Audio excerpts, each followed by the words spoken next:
캐나다 중앙은행이 기준금리를 0.5% 인하하며 3%대에 진입했습니다. 23일 중앙은행은 정례회의를 마친 뒤 기준금리를 3.75%로 조정한다고 발표했습니다.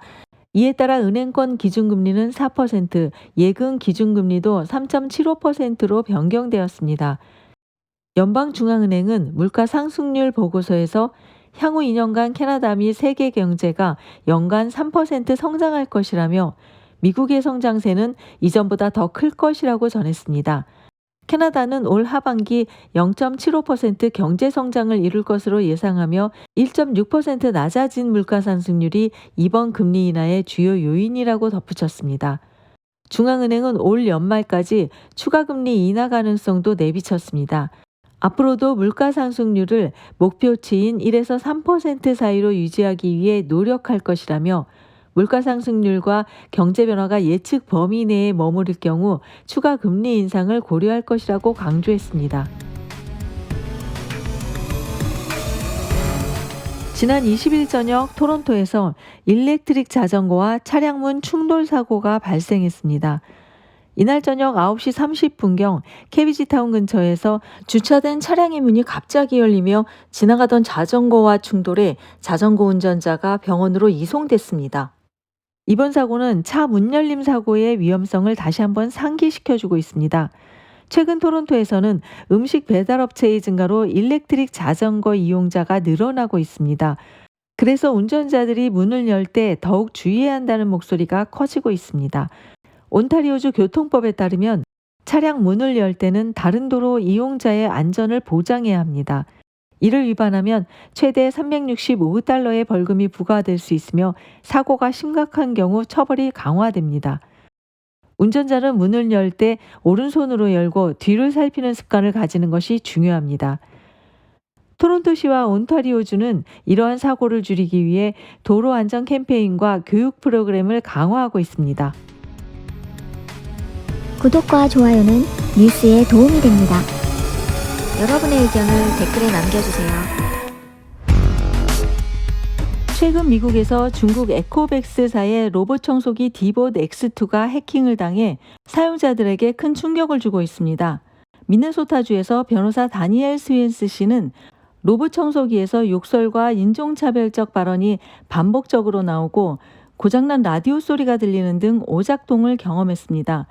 이 사건은 미네소타를 넘어 텍사스와 로스앤젤레스에서도 발생했으며 사용자들은 로봇 청소기가 반려견을 쫓아다니거나 사생활을 침해받는 사례를 보고했습니다.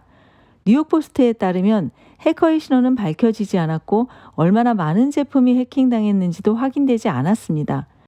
전문가들은 에코백스 로봇의 보안 취약점이 해킹의 원인이라고 분석하고 블루투스 연결 및 핀 시스템의 결함을 지적했습니다.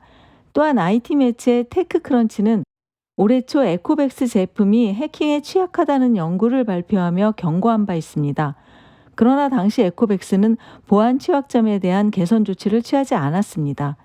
이번 사건을 계기로 에코백스는 보안 결함을 인정하고 오늘 11월까지 소프트웨어 업그레이드를 시행할 예정이라고 밝혔습니다. 최근 가정용 가전제품에 인공지능과 다양한 기능이 탑재됨에 따라 보안 문제의 중요성이 더욱 부각되고 있습니다. 지난 22일 서미경 씨가 벨빌시의회 의원으로 공식 취임했습니다. 63세의 서 의원은 전 킹스턴 한인회장이었으며 이번 취임은 베이오브 킨트 지역구의 보궐선거에서 빈자리를 채우기 위한 것입니다. 벨빌시는 토론토에서 동쪽으로 192km 떨어진 소도시로 온타리오 호수와 모이라강 입구에 위치하고 있습니다. CKN 뉴스에서 서 의원과 인터뷰를 통해 취임 소감과 향후 계획을 들어보았습니다. 서미경 의원은 1981년 캐나다로 이민한 후 벨빌에서 다양한 소규모 사업을 운영해 왔습니다. 여가 시간에는 온타리오 뮤추얼 펀드 자격증을 취득해 고객 재무 상담 업무를 했고 동시통역 자격증을 통해 한인 커뮤니티를 도왔습니다. 킹스턴시 한인회장과 캐나다 총연합회 임원으로도 활동했습니다.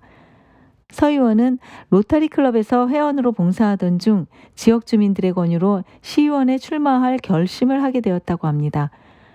서 의원의 임명 소식에 동포사회는 크게 기뻐했으며 앞으로의 의회 활동에 대한 기대감을 나타내고 있습니다.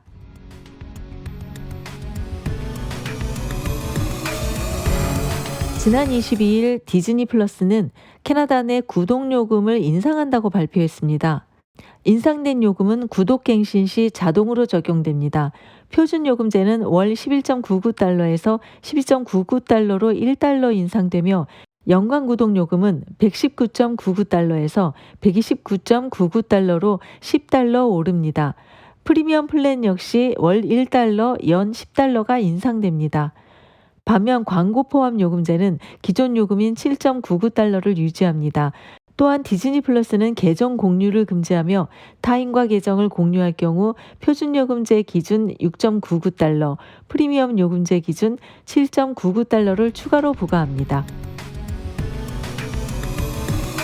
서울 명동거리가 뉴욕의 타임스퀘어처럼 대형 전광판과 디지털 광고로 채워질 예정입니다.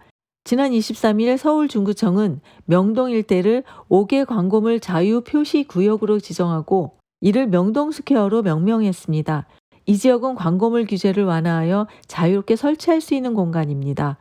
중구청은 명동스퀘어를 세계적인 관광명소로 육성하겠다고 강조하며 2024년부터 2033년까지 3단계에 걸쳐 사업을 진행할 계획입니다. 첫 단계에서는 신세계백화점과 롯데 영프라자 등 6곳의 대형 LED 전광판이 설치됩니다. 또한 을지로 입구역 사거리와 명동길에는 소규모 광장도 조성됩니다. 2단계와 3단계에서는 롯데백화점 신관에 초대형 전광판이 설치되며 설치 비용은 건물주가 부담하고 광고 수익으로 운영됩니다. 또한 수익의 25%는 공익광고에 활용됩니다.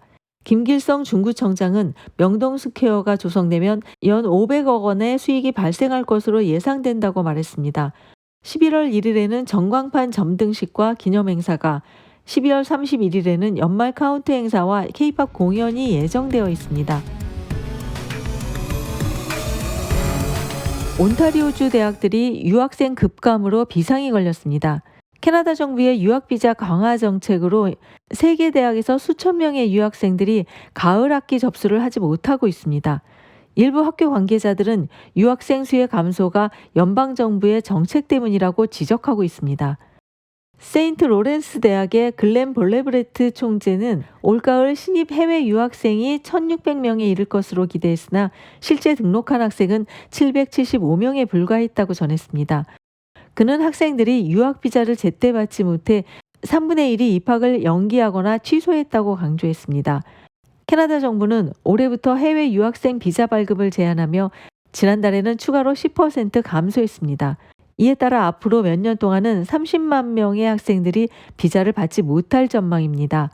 대학 관계자들은 비자 발급 지연과 불확실성으로 인해 해외에서 캐나다로 유학 결정이 내리기 어려워지고 있으며 이에 따라 학비에 의존하는 대학들은 재정적 부담을 겪을 수밖에 없다고 우려하고 있습니다. 모아크 대학은 지난해보다 38% 적은 유학생이 등록해 재정적 어려움에 직면했습니다. 캐나다 정부는 비자 발급 지연을 방지하기 위해 학생들에게 입학 허가서를 받는 즉시 비자를 신청할 것을 권장하고 있습니다.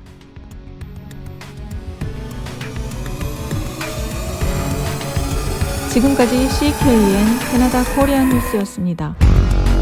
더욱 정확한 정보로 다시 찾아뵙겠습니다.